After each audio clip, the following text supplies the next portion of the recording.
Let's eat mga bulilit. Grabe, ang dami nila mga katunying oh. Wow. Yun oh, grabe naman yan.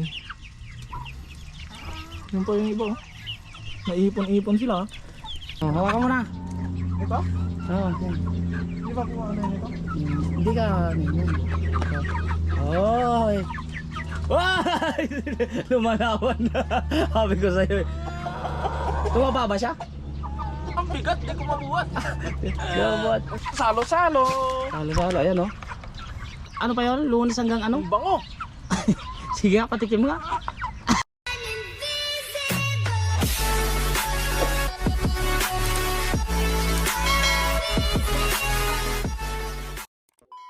So what is up mga katunying, another day, another vlog. At syempre welcome back sa ating YouTube channel. At magandang umaga sa ating lahat mga katunying. For today's video ay day off pala natin at pupunta tayo kay Kapengyo. Pero syempre bago tayo pupunta kay Kapengyo mga katunying ay gagawin muna natin yung ating daily routine para sa ating mga alaga. Papakainin natin sila. Lalagay tayo ng pagkain. Pero papakawalan ko muna sila dito mga katunying para magkaipagbanding sila dito sa mga alaga natin dito sa loob. Dahil day off naman mga katunying, kaya doon na lang natin sila papakainin ng sabay-sabay para magsalo-salo sila. Tapos titignan natin kung makakasundo ba nila yung mga nasa loob. Kaya yun mga katunying, dahil inaaya tayo ni Kapengyo na magkape doon sa kanila. Magkape daw tayo dun sa kanyang garden at dadalawin din natin yung kanyang mga manok mga katunying kung kumusta sila. Kaya ayun, sisimulan na natin mga katunying dahil gagawa pa tayo ng sisig na puunti saba. Sisig na puunti saba. Kaya ayun mga katunying, dahil nakaabang na yung ating mga alaga, yun na sila. Bago natin sila pakawalan doon ng sabay-sabay mga katunying, bago natin sila pakawalan doon sa loob ay gagawa muna tayo ng pagkain nila. Tapos papakawalan na. Atin mga katunying, bali tapos ko nang nahiwa yung yung ating puunti saba. Tapos nilagyan ko na ng darak. Di ko nang pinakita sa inyo mga katunying dahil matatagalan masyado at baka maburyong po kayo. Kaya ayun, tutubigan na natin at ipapakain na natin sa ating mga alaga nang sa ganon ay makapunta na tayo kay Kapengyo. Kaya tara, let's G para may serve na natin.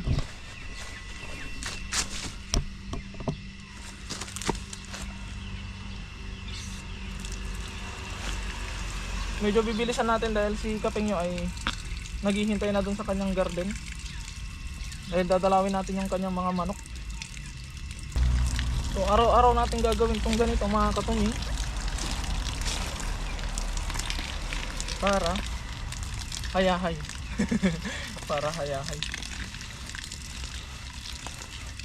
Isang planggana. Bali lahat ng manok natin ay pagsasama-samahin natin. Mula dun sa malalaki hanggang sa maliliit, pagsasama-samahin natin dun sa malaking kulungan para makipaghalubilo sila dun sa ating mga alagang pato at ibang manok dun sa loob. Sana hindi sila maglaban-laban mga katunying. Kaya ngayon naman mga katunying, isa-serve na natin sa kanila. Pero bago natin to i-serve sa kanila ay ipapasok muna natin yung mga alaga nating manok doon sa kulungan para isahan mga katunying. Samahan niyo ako, let's G.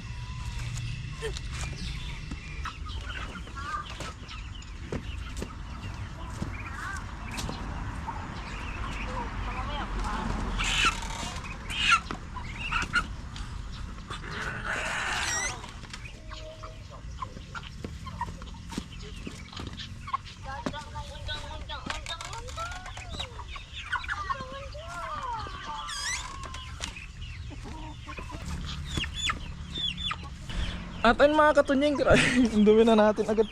Nilipat ko yung mga manok natin mga katunying at ito na sila. Ayun sila lahat oh. Yan, sama-sama sila sa kulungan mga katunying. Andun yung iba, kalat-kalat sila. Bali, papasok na natin yung kanilang pagkain at nang mapakain na natin sila mga katunying. Yan, oh. So ito na, isa-serve na natin. Isang planggana. Uy, pasok na, pasok. Pasok. Huwag mo pasaway ah. Pasok na, kakain na. Dito na, dito. Saan mga katunying? Papakain na tayo. Dahil si Kapengyo nag-aantay na. Hugasan lang natin yung kanilang kainan. Ang dami nila. So, saglit lang. Hugasan ko lang ito.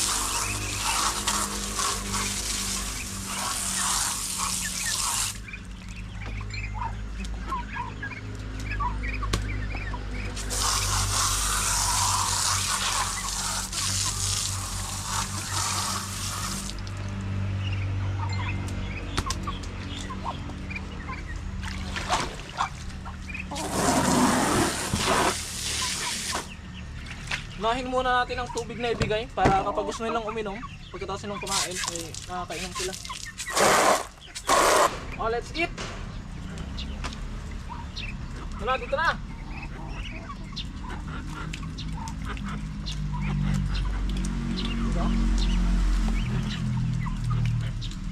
Let's eat mga bulilit!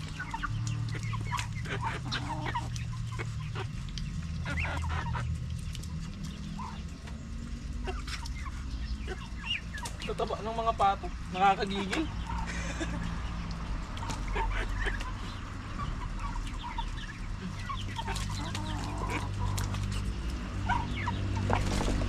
Yung tubig yan. Magbakanyam. Malmus ka.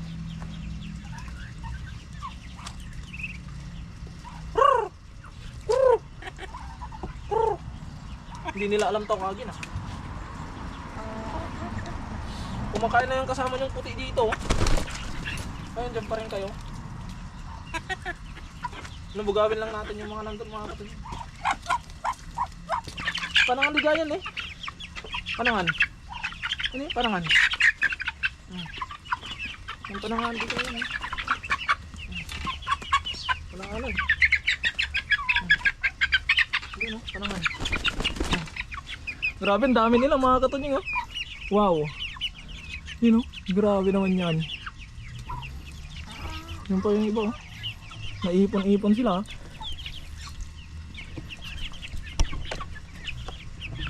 Sarap pagmasdan. Kalma lang. Nagdagan ko pa yung pagkain.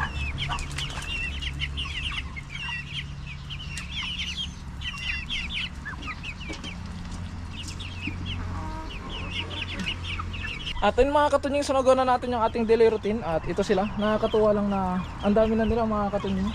Yun, yun pa sila. Yung mga manok na to, malit lang siya. Uy! Pero sulit, bilog na bilog yung katawan. Uy! Uy! Uy! Uy! Uy! Uy! Violente ka. Yun, ang dami nila. Yun sila mga katunying. Kaya it's time to travel. It's time to travel.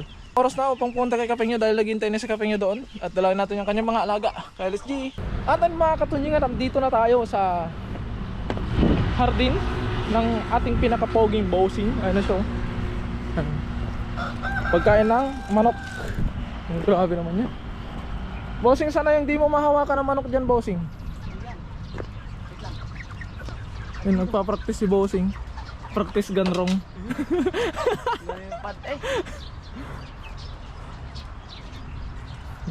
Grabe naman talaga sa mga manok ni Boss.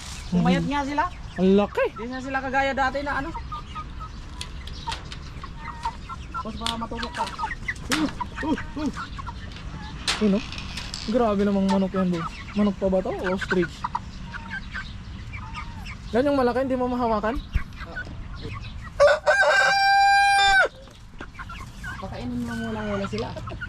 Ikaw na nagpakain. Ano kanin lang pinapakain mo? Walang darak? Meron, yung kids. Ay, pids sinahalo mo? Hindi, magkaiba. Grabe, kumakain na din pala ng manok tong mga manok mo. May mga buto ng manok eh. Oo. Grabe Lahat na naman. yan eh. Hey, boss. Take your time, boss. Ngayon, ayun ang ating pinaka-poging bossing ngayon, no? Grabe naman yan. Nagpa-practice siya eh. Yun, no? Dahil mamamana daw siya ng dalag. Tilapia. Saka tilapia. Tara. Ituturo natin si ano mga Kapengyo. Mr. Tunying dito sa ano natin kasi matagal din siyang di nakapunta dito. Yan, yung mga payat yon, yan yung papalitan natin. Taba nga to eh. Yung mga cobra payat. Bali yan yung kakatayan natin sa Sabado. Sa Sabado na? Oo. Punta ka dito ah. Kasi ano, birthday ni Kapengyo at ni Utol. Grabe naman. Ito yung ano, best friend ko. Ito si best friend ko. Lalaki na. Namatay yung isa eh. Isang ganito? Oo, yung babae. Oh, hawakan mo na. Ito? Oo, yan. Di ba po ano yun ito? Hindi ka ano yun. Oh, eh. Ay! Lumalawan na. Sabi ko sa'yo eh. Tumaba ba siya? bigat, di ko mabuhat. Gabot. Oh! Laki. Kunin mo dito. Grabe naman yan. Hindi ko mahawak-hawakan yan mga kamenyo kasi lumalaban. Hindi naman ah. Malaban siya eh. Oh, tutukain na. Pag pinapakain ko, tinutuka ako dito eh. Ba't sa'yo mailag? Hawak lang. Tabangan. Tama nga. Pwede ng panglitsyon. Ano, grabe namang manok kasi to. Oh. Walang pakpak, boss. Walang pakpak. Parang ano siya? Parang kal sa atin. Ang lit ng pakpak, ang laki ng katawan eh. Yan, oh. Grabe naman talaga. Oh. Boss, ang laki, boss. Ang laki. Ang laki nga. Grabe. Paa pa lang oh. Oh. Dinosaur. Grabe naman yun. Ayan mga katunying, bali na-miss ni Mr. Tunying yung manok kaya siya muna magpapakain. Ito na? Ha? Oo, yan. Wait lang ha. Baka ako napain nyo. Oo. May mga nag-aantay pa sa akin dun sa akin. Ayan. Mga ganyan lang, tapos nilalagyan ko ng feeds. Doon sa, ano doon? Hindi mo ba hinahalo yung feeds? Hindi. Ayaw nila eh. Gusto nila yung ganyan. Wow. Isang kainan lang to? Ilalagay ko? Oo. Dito lang ha? Kulang pa nga yan. Oh. Grabe ba? Nakakain na nga yung mga yan eh. Pag hindi sila nakakain eh. Nilalagay ko sila sa rep yung pagkain na yan para ano? Ay, kala ko yung... Para hindi sila mapanis. Ito. Dito na lang boss. Lalabas eh, dadalhin ko doon. Asan o? Ito? Ayan, oo. Dito, sige, pwede mo lang ihalo dyan yung feed. Salo-salo! Halo-halo, ayan oh. Oh, daming manok ni Mr. Oh. Tutunying. Hindi ko gusto. Ito pa yung binili mo dati. Bumili na ako ng bago ah. Ay, bawili ko na lang ba? Bukas na. Oo, bukas. Ano pa yun? Lunes hanggang ano? Ang bango! Sige nga, patikim nga. Ayan. Kaya pala tataba ng pagkulosin eh. Yung sa akin kasi ano, nung pinapakain ko na siya, darak. Bumili na ako ng darak doon. Okay naman yung darak. Oo ah. Hinahalo ko sa ano, sa yung puno ng saging. Sinachap ko ng malilit, parang sisig. Oo. Tapos sinaloan ko ng tubig tsaka ano, yung darak. Ayaw na ng yung giniling na mais, meron pa. Ayaw nang kainin ng manok. Ayun na. Gusto na yung darak na Meron pa nga ako dun oh, yung giniling. na mais. Oo. Ayaw na nilang kainin yung nasa akin doon. Kinakain nila pag napipilitan na sila pag wala silang Wala pagkain. na, grabe naman talaga. Buti maamos. Maamos, nangingibabaw yun oh. Grabe. Ang laki naman kasi no. Kalahati eh. Maamo pa. Ano mga pare? Kumusta? Mga payat kasi yung cobra boss. Mahalata mo sa kanilang puwitan. Tingnan mo yung mga puwitan nila. Dito mo makikita. Oo, mo mga yung- picture pa sila. Yan yung nasa taas mo. Ito, yung nasa taas. Hawakan mo. Ito. Oo. Ano? Mga payat ano? Pero hindi naman gaano. Hindi sila kagaya niya no? Yung Ay, ito talaga. Ang laki niyan. Matanda na din eh. Ang amo ko. Binubuli lang ni Bansot yan eh. Sinong bansot? Yan yung malaki. Oo. Ito magkabatch pala sila no? Oo. Ayan oh. Ganda no. Oo. Tingnan mo naman yung lapad ng likod. Oo. Kala mo lilipad eh. Binibilang ko sila pag ano eh kasi nung nakaraan eh. Binibilang ko. Kulang na. Nakabulagta na pala yung isa. Ayan.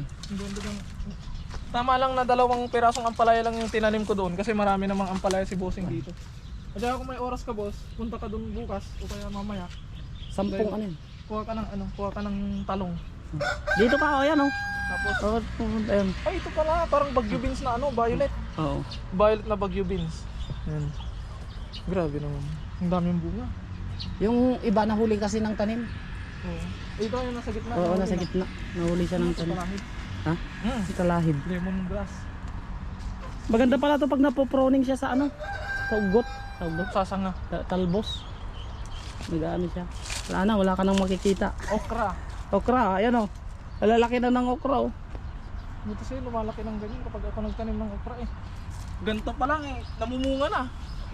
Kahit ano, kapag ito nga maliit pa to eh. Pipitasin ko na May yung tilapia okra pa niya. pala dito. Ano? Pakawalan mo ng tilapia. May Mm. sili pa pala dito. Yan, sili. Namumunga na nga rin siya eh. Kamuting kahoy. Sayang yung kamuting kahoy. Tatamnan ko nga yan ng ano. Pwede na magtanim ulit kasi namumunga na yung mga yan eh. Hindi na sila Oo. magsasabay-sabay. Hindi na. Dito oh. Ano yung balak mo dito sa Ha? mais. Dun sana yung mais. Sitaw pa rin to pero yung ganyang kalalaki. Yung hindi ano. O yung buto siya, hindi ka anong Maakyat. sa akin. Ang lalaki ng damo. Hindi ka naman kasi pwedeng damuhin na siya. Ay, may ganito pa rin pala dito. Grapes, dalawa yan eh. Ito? Yung isa nandun eh. Pero hindi siya ano. Hindi siya malaki. Maliit lang siya mamunga. Look, ang daming bunga. Kaya natin yung okra. Araw-araw na ano. Hindi natin kailangan ng pangsigang na okra. Meron na tayo. Oh, organic pa yan mga katunying. Maraming ano, luto pwede sa okra. Oo, yun. Ang laki nun. Adobo, prito. Ito, ay pwede na to. Pwede. Matigas na. Matigas na nga. Yung Pwede na, binhi. binhi. Oo. Talong boss. Talong kasi nga. Talong. Pagkatapos ko kasi magpakain ng ano diretso na ako dito. Titikman sana natin to ngayon eh. Kaya lang eh maliliit pa eh. Pasakto sa next week yan boss. Oo. Next week. Next week. Kaya mga katunying, bale tapos na ang ating, may talong pa pala dito oh. Tapos na ang ating tour dito sa Munting Garden ni Bossing. At ayun na, kumakain na yung mga manok. Lalaki, dami naman talaga. Grabe lapad na ito. Kaya ngayon naman ay magkakape tayo mga katunying dahil inimbita tayo ni Bossing dito na magkape. At dinalaw natin yung kanyang mga alagang manok. At syempre ayun ang pinakapugi nating Bossing. Shout out mga katunying, konting tiis na lang mga kukuha na ni Mr. Tunying yung kanyang pangarap. 15 na lang yata. 15 na lang, 15 na lang. Sana all. Kaya mga katunying, hanggang dito na lamang muna ang... Ay, nasaan sa garden eh. Update dito sa ating Munting Garden. Kaya mga katunying, hanggang sa muli. Kita-kita po tayo sa mga susunod pa nating mga maraming video. At maraming salamat sa walang sawa niyo pong suporta sa akin at sa aking mga nakakasama. Mag-iingat po palagi and God bless po. Bye-bye. Bossing. Bye-bye mga kamengyo, ingat po tayo palagi and God bless po sa ating lahat. Alright,